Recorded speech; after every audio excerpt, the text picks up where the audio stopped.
আলু খেতে ভালোবাসে না এমন লোক খুব কমই পাওয়া যায়। আর যদি হয় আলু দিয়ে কোনো নাস্তার রেসিপি, তাহলে তো কোনো কথাই নেই।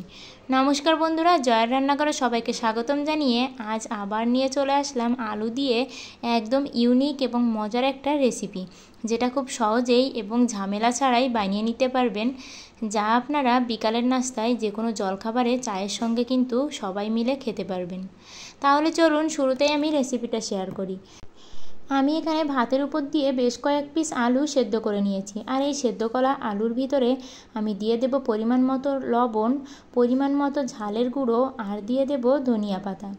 আর এই উপকরণগুলো দেওয়ার পর আমি এর ভিতরে এক্সট্রা অ্যাড করব কর্নফ্লাওয়ার। আমি এখানে 3 চামচের মতো কর্নফ্লাওয়ার দিয়েছি। এবার এটার সাথে আলুটাকে খুব ভালো করে মাখিয়ে নেব। আর ইদানিং একটু এরকম ভিডিওই দিচ্ছি, এরপরে আবার আপনাদের সাথে বিভিন্ন তরকারি রান্নার রেসিপি শেয়ার করব। আর এই সহজ সাপটা রেসিপিগুলো কিন্তু ইউটিউবে প্রচণ্ড পরিমাণে চলে, তাই তো ভাবলাম আমিও বানিয়ে আপনাদের সাথে শেয়ার করি। এবার দেখুন, ওর থেকে একটা ডো নিয়ে আমি এভাবে প্রথমে একটা পলিথিন দিয়ে তার উপরে ডোটা রেখে উপর দিয়ে আরেকটা পলিথিন দিয়ে দিলাম। এবার বেলনের সাহায্যে আমি এটাকে বেলে নেব। আর যেহেতু আলুটাকে যখন এভাবে বেলে নেবেন, পাশের এই কাটা সাইডটা কিন্তু একটু ফেটে যেতে পারে। তবে আমি সুন্দর করার জন্য এবং দেখতে সুন্দর লাগার জন্য আমি ঠিক এভাবে চারকোনা করে চারিপাশটা সাইজ করে নিলাম। মানুষ একটা কথা বলে, খেয়ে তুষ্ট না দেখে তুষ্ট, মানে খেতে ভালো না হলেও দেখতে যেন অনেক বেশি সুন্দর হয়। ঠিক তার জন্যই কিন্তু আমি এটাকে খুব সুন্দর করে সাইজ করে নিয়ে এভাবে চারকোনা করে নিয়ে ছুরির সাহায্যে আমি ছোট ছোট স্টিকের মতো এটাকে তৈরি করে নেব।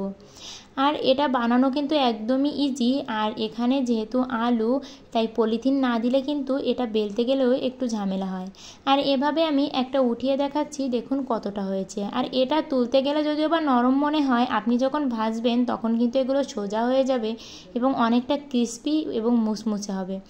আর এভাবে আমি তেলের উপরে সবগুলোকে ভেজে নেব। আর লাল লাল করে ভেজে নিলেই রেডি মজার আলুর নাস্তা। আর এটা কিন্তু পটেটো স্টিকও বলতে পারেন, ভীষণই মজার। এভাবেও বানিয়ে খেয়ে দেখবেন, এটাও কিন্তু অসাধারণ খেতে। আর এই ভাইরাল রেসিপিগুলো আপনারাও ট্রাই করবেন, খুব সহজেই এবং ইউনিক রেসিপি। আর ভালো লাগলে অবশ্যই ভিডিওতে লাইক কমেন্ট করবেন, আর আমার চ্যানেলটি সাবস্ক্রাইব করে বন্ধু হয়ে পাশে থাকবেন। সবাই ভালো থাকবেন, সুস্থ থাকবেন। দেখুন কতটা ক্রিস্পি হয়েছে।